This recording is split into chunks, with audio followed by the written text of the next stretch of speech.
sampaikan tentang dasar berlakunya hukum adat dan kekuatan materi berlakunya hukum adat. Saya Ita Ayu Yulianti. Saya Yudi Malik. Dan saya Ida Hamidah. Inilah presentasi kami. Dasar berlakunya hukum adat dalam sistem hukum Indonesia dibagi menjadi 3. Yang pertama berdasarkan filosofis, yang kedua berdasarkan sosiologis, dan yang ketiga berdasarkan yuridis.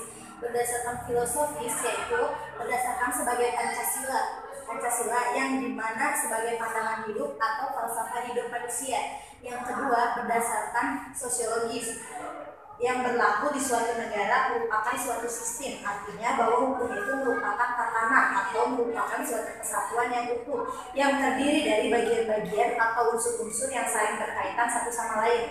Yang ketiga dasar yuridis.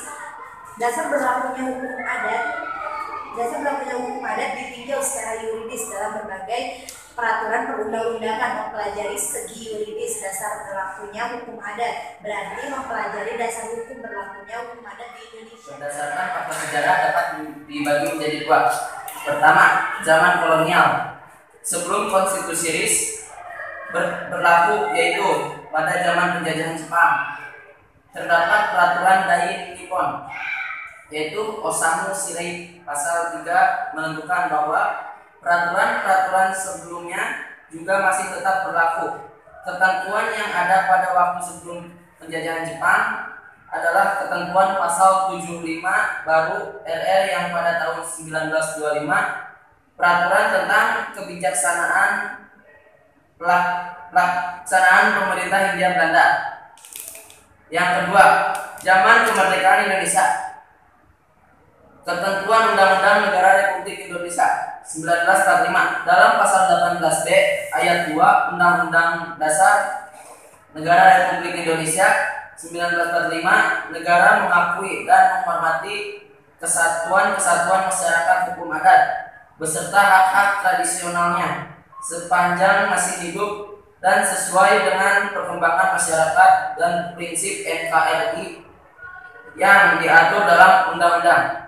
Beberapa ketentuan peraturan perundang-undangan nasional yang memperkuat berlakunya hukum adat di Indonesia pada saat ini antara lain MPRS nomor 2 strip MPRS strip 1960, nomor 2 Undang-Undang DRT nomor 1 tahun 1951, nomor 3 Undang-Undang nomor 5 tahun 1960, nomor 4 Undang-Undang nomor 41 tahun 1999, nomor 5 PP nomor 21 tahun 1971, nomor 6 Undang-Undang nomor 4 tahun 2004, nomor 7 Undang-Undang nomor 1 tahun 1974, nomor 8 Undang-Undang nomor 16 tahun 1985, nomor 9 PP nomor 24 tahun 1997.